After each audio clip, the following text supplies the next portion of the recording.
Hey, everybody, we're super excited to announce our next guest for episode number 7, Robert Barth from CentreCourt Developments.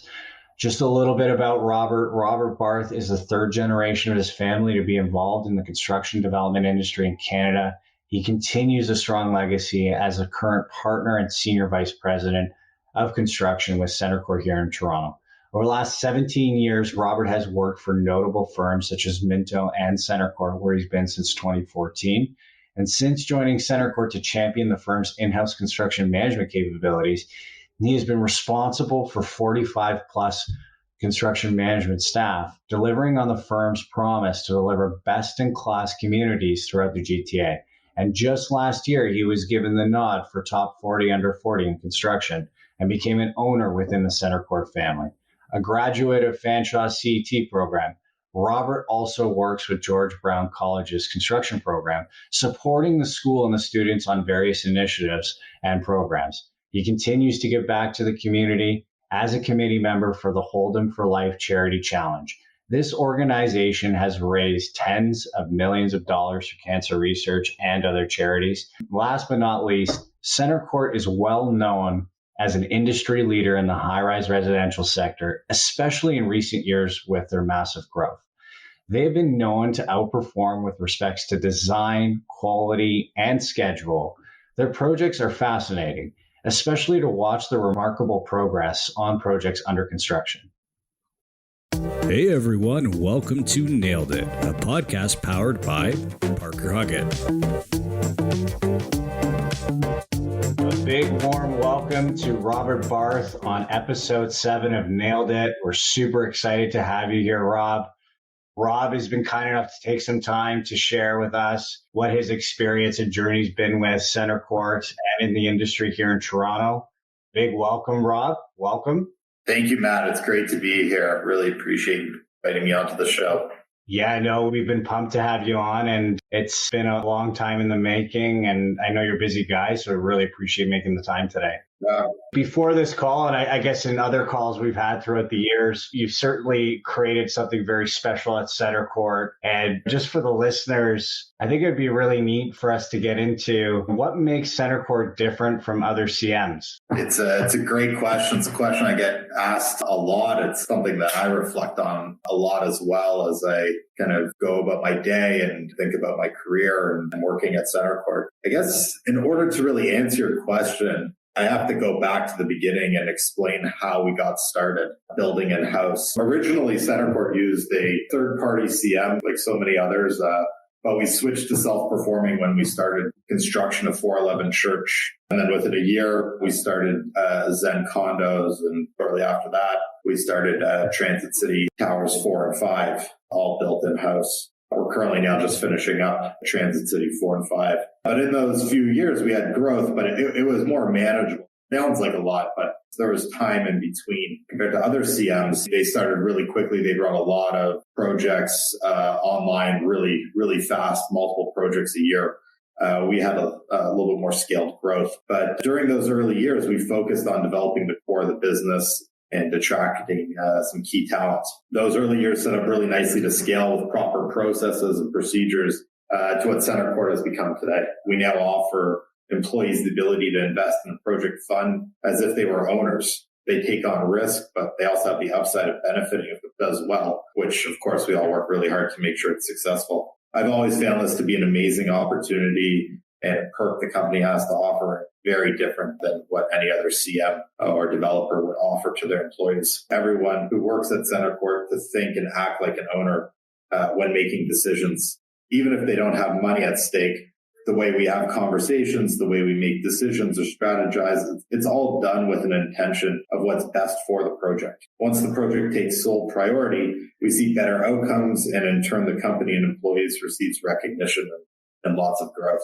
I think one of the biggest differences at CentreCourt is the alignment that runs throughout the company. Every person, no matter their title or job responsibility, will answer any call to assist with anything, no matter how big or how small that task might be. I'm really so proud of our humble beginnings. When I started with the company, which was in a small office with 5 others who I now call my partners, there was no support staff or help of any kind. It was a very raw experience where decisions were made quickly in very small groups. We had to rely on each other to overcome obstacles or setbacks. During this time that the company developed its greatest attribute, where employees and partners did whatever it took to help one another to achieve the goal. This approach created a very strong sense of alignment. We all understood the goal, and we all knew we wouldn't stop until we achieved it. It was also at this time that the company developed an extremely strong dynamic that very much exists today. So it's been an interesting story. It's been a great ride to where we've gotten today. And I can't say how proud I am of the company and all the people that work here. Mm-hmm. Yeah, I think, outside looking in, I can't tell you how many times I've been in a search for an executive leader and they're saying, find me another Rob Barth. That's a great compliment. Thank you. I think it takes a lot of grit to do what you've done. And it's pretty incredible how many heads you've turned in the industry with what's been created at CentreCourt. And to get a return for that sweat equity is so rare, with all the hours you've got to put in this business. Yeah. When I became a partner, that was next to getting married, next to having my kids. That was one of the greatest achievements of my life. And I so appreciative of CentreCourt giving me that opportunity. Amazing. And so tell me about CentreCourt and what your team is focused on today. Absolutely. Initially, we were focused on downtown projects, really south of Bloor. We had 1-2 production. Our biggest project, Transit City, of course, up in Vaughan.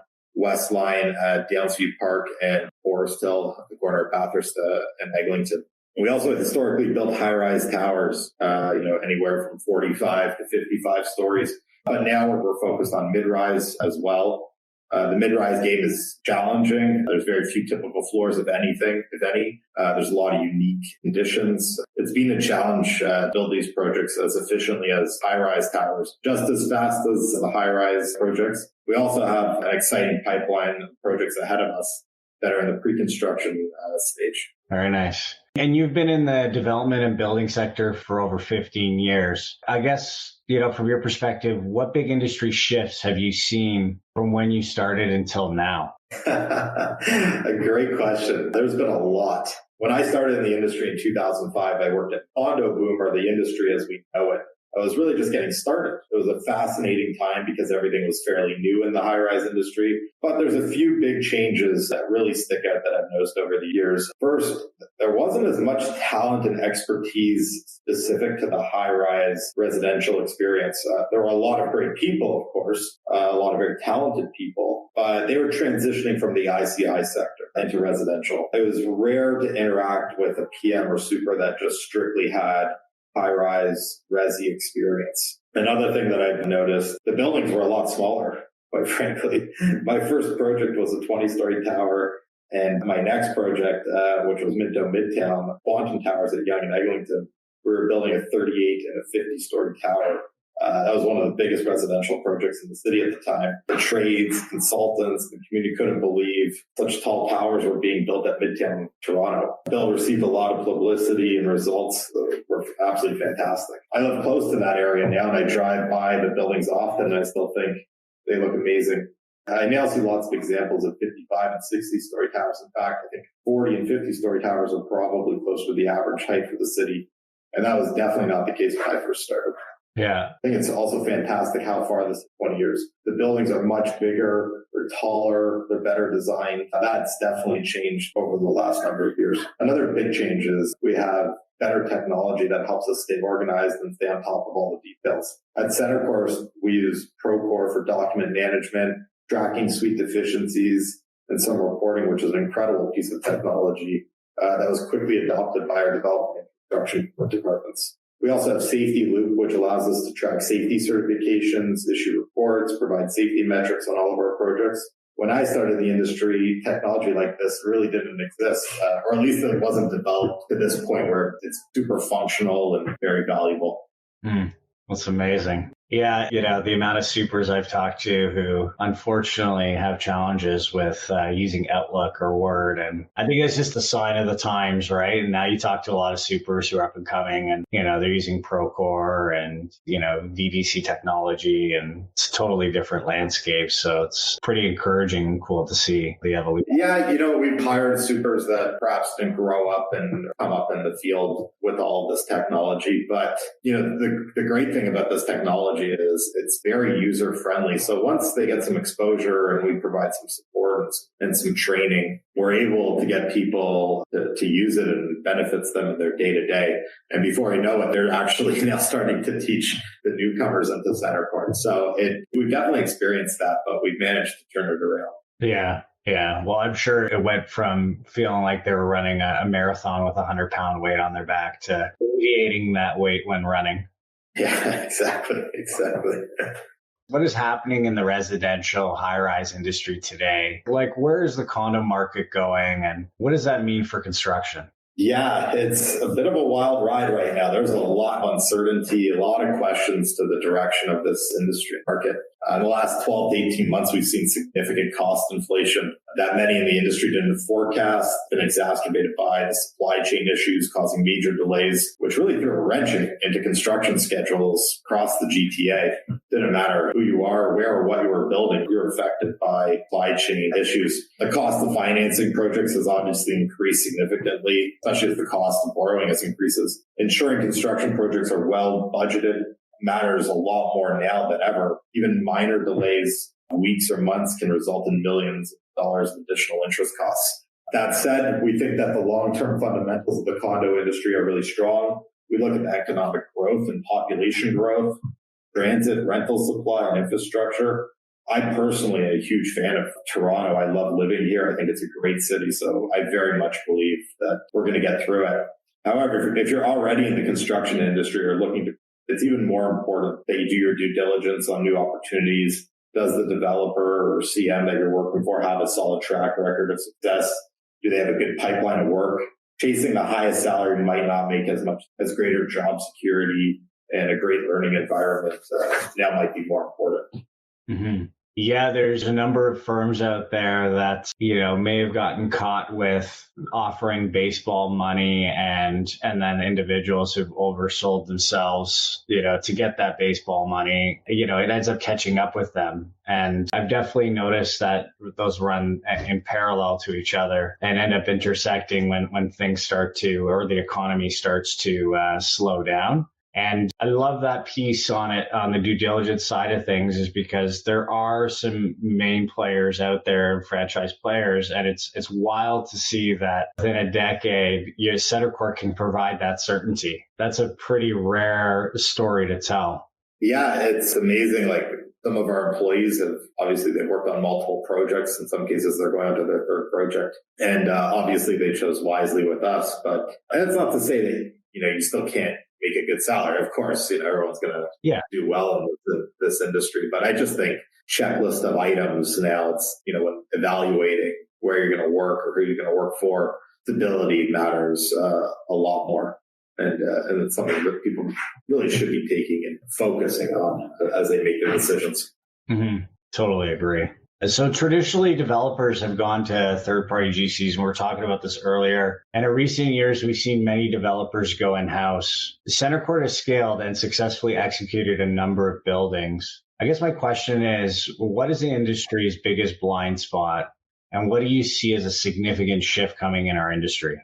I think definitely manpower. There's a huge lack of general and skilled manpower, everything from sweeping the floor, laying brick, or installing fire alarm systems. It's a hot topic in the industry, but these people, there's a huge lack of people, capable of doing this type of work, whether it be skilled work or non-skilled work. You need all of these people to put up these towers, to build these buildings. And if we can't figure this out sooner than later, we're going to continue to see these growth limitations. We also really need to get rid of the stigma that working on the tools is bad. I started on the tools when I was young. I had many close friends that work in the field. I know it's a rewarding experience, driven both financially from the type of work that you do, and working as an electrician, a form worker, or a mason. They need to be acknowledged as a valuable position. It's a really tough job. And these jobs are where the rubber meets the road, because the workers are the people who build the city, and they should be a lot more valued for the work they do. Mm-hmm. I also think the quality of drawings across the industry is getting worse. It's putting more pressure on PMs and supers to figure out the design on site. It's also forcing site staff to do a lot more coordination at the shop drawing stage, which could have been done earlier during the working drawings. this impact already leads to surprises, delays on site, but it's likely going to get worse if the industry doesn't make some real changes. Mm-hmm. And has CentreCourt done anything different to mitigate the impacts? Yeah, for sure. Of course, it's something that I think about all the time. It's a big part of my job, how to solve the problem on the site, but the global problem across the company, the bigger issues, try and make people's lives a bit easier and, make our machine run a little, that much smoother.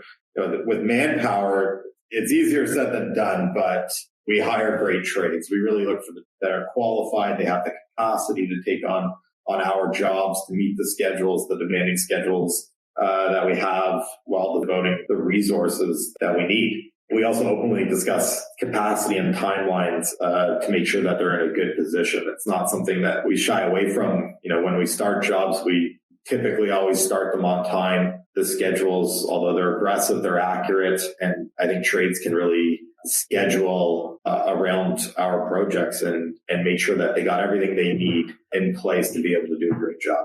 So that's a big part. For the drawings, we do our very best to hire top-notch consultants that understand our approach and know the high-rise residential industry. Our consultants do a great job trying to maintain a level of drawings with a few errors. I'd say one of the biggest differences with us, maybe versus some others, is we're big advocates of learning from past mistakes. It's an approach that runs through the company. These lessons get relayed to the consultants to prevent the same mistakes from happening again. If we repeat the same mistake twice, it becomes probably a much bigger deal here than maybe at other places. And you really feel it, or at least you really hear about it, that, something has been repeated and we haven't learned our lesson properly. Mm. Lastly, we have an excellent development, pre-construction, and M&E team that understand our preferred design and construction approach. These people, they conduct thorough reviews of the drawings and work very closely with the consultants and also, the people in the field. So the drawings are set up to successfully build a project. I love the continuous improvement piece, like the lessons learned. It's such a good mantra, and you see all the memes about it. It's like, you're not failing if you're learning. But if that's embedded in the DNA at CentreCourt and everything you do, that's probably speaks to a large reason why you guys are so successful in future projects. Yeah, I mean, you got it. It does sound corny, but when you truly adopt the mentality of learning from past mistakes and making it a big deal and getting it into the DNA of those around you, then, you can really solve problems and you can really prevent those mistakes from happening again. And it starts to make everyone's lives a lot easier. Mm-hmm. Mm-hmm. So my question to you is, what has been your biggest success scaling your current thriving business? And what has been the biggest challenge you maybe didn't see coming during this process? To answer your question, I think I have to explain why we took construction in-house. And we really wanted direct control of the site, of the bidding process and all negotiations. We wanted more alignment between individual site staff and the head office to drive greater ownership of project outcomes. We really want this one team approach versus having, a middleman between owner and trades. We thought that was incredibly important. And one of the main reasons to bring it in-house. Our ability to move fast was another important piece for bringing it in-house, and to move away from the GC mindset of just building what's on the drawings and encouraging our teams to be proactive and to approach challenges collaboratively, but most importantly, think like an owner. The result of all of this is a very lean construction team structure of staff of all sorts of experience levels who are given significant responsibilities and also support from the onset of the project. Lastly, we have complete control over conflicts. Everybody has problems. Everybody has something that's sideways or didn't go to plan. But when you have control over the problem and you put all these people that are like-minded into place to help solve that problem, you see a quicker resolution to the issues, and then eventually you start to avoid a lot of the problems from happening in the first place. That's why we did it. But the biggest challenges of scaling our business is finding top talent to work the way that that's in. We have a more unique approach to construction where we make decisions quickly, build our projects fast. It's a really go, go, go mentality while still maintaining a high level of quality and extreme focus on budget. Finding people that are detail orientated to achieve these great results while working efficiently and can think like an owner it's really tough to find. However, when you get the right person, the experience is great and it's very rewarding. Developing processes and procedures at first was a huge challenge, and it's still something we're working on. I spent a lot of time trying to find ways for the company and our people to work more, providing proper training for new employees. So when they enter CentreCourt, they're not expected to understand our processes immediately. Everyone is extremely busy, so it's hard to stop and provide critical training. Past people were expected to pick up things and figure it out on their own. We're still working on refining the training, but we've seen the benefits of providing detailed and job applicable training so they integrate into the company a lot more smoothly. The biggest success we've seen was once challenges I just described. These challenges in business is what my construction partner, Josh Curry, and I focus on, which in turn has led to the company's successful ability to scale. 4 years ago, we had 2 towers under construction, and now we've successfully scaled to 9 towers by overcoming these challenges and making them our greatest strength. That's amazing. The onboarding piece is so important to scaling too, just to get everybody, essentially the same page when they're starting and knowing where to go, and just having, a good first 30, 60, 90 days will allow them to thrive and really, really buy into what they signed up for. So it's super smart approach. Yeah, I think when people join a company, they really are formulating, did I make the right decision in those first, in that first month to 2? Yeah. If not, within the first week or 2. But when they see, and I've had people tell me this, past few people that have joined us, but when they walk through the doors, they sit down at their desk, they open up their calendar, and they see they have a meeting to discuss about onboarding, and somebody's prepared a document that's specific to them, and it's tailored to what they're going to be doing relative to where the project is, where construction is, what phase it's in. And you start to onboard them in a way that's very applicable to the job that they're going to be doing. It's not just sort of one size fits all. It's tailored to that person and it's tailored to that job. It shows a lot of care, and you want to see that person succeed. It's not, the work isn't over just after hiring them. It's in some ways it's just beginning. You got to make sure that they're going to integrate into this company well. You got to make sure that they're going to have a good experience, that they know what to do. They know where to properly file things. They know our processes, our procedures. They understand sort of the level of expectation, and they're being taken care of from the very beginning. Mm-hmm. Yeah, that right there is hitting a home run with the, get, keep, and grow mentality. Yeah. It's not just about, like you said, getting the talent. It's about keeping them engaged. Absolutely. So since joining CentreCourt in 2014, you've been the leading driver to self-perform construction, and within the last 5 years have contributed to hiring almost 50% of the staff within the business today. That, to me, as someone who does recruitment for a living and just knowing the size and scale of your business, I've often just kind of looked back and thought how impressive it is to attract the talent you've been able to attract. So how did you manage to deliver on your promise to execute your existing pipeline of work while additionally championing the full-time effort of recruiting? The company spends a lot of time networking. I'm always actively seeking to meet with talented people, and not just PMs and supers. Focus on entry-level positions because we know they'll be the future leaders of the company, and we want to make sure we're bringing on the right people. Even if we're not looking to hire, I still take meetings to connect with people. We're always happy to have a conversation. When interviewing people, we look to understand their actual job responsibilities at their current job and their capability. We found some amazing talent that's been underutilized or just not given the opportunity that other builders passed over. I get a lot of joy of finding people who are capable, but just need a chance and the tools to perform. Now the company helps to really sell itself to candidates, especially as they learn more about our outcomes and realize the average build is under 3 years for one of our towers, and they can progress in their career very quickly. They're not stuck on a project for 4 or 5 or 6 years. They get to move quickly. They get experience, a lot of different aspects of the job. Last but definitely not least, we utilize recruiters like Parker Huggett to help discover the best talent and those people who work best at CentreCourt. These recruiters and relationships have been integral to the company's growth. I mean, Matt, you've found our longest running construction employee. I'm proud to say he's wrapping up his 3rd project with us this year. This is a real testament to you and your company's ability to find top talent. So, a huge congratulations to you. You've done an incredible job for us. Very appreciative of it. Thank you. Yeah, I mean, that's a huge compliment. And those are the kind of successes that keep us coming back. And I love the piece that you talk about here, or at least that's what comes up for me, is that employer to employee brand recognition. You're creating a buzz on the street, and that's ultimately getting more individuals that would have come in the door when it was just 5 of you, right? And I'm sure when you take a step back to look at the view, it makes things a little bit easier and more fun than having to be scrappy, getting out there and developing CentreCourt's new brand and name. Yeah, you try and have a real genuine connection with people. Like, I had a real connection with my partners, and obviously still have that connection today. But you try and have that same sort of genuine connection with people just generally in the industry. It's a very small world. It's a very small industry. And you don't interact with them now, there's a good chance you're going to cross paths later on. So it's really important to build these relationships. Mm-hmm. Yeah, your network is your net worth. It's cheesy, but I always say it. So CentreCourt has always been launching and building exciting projects.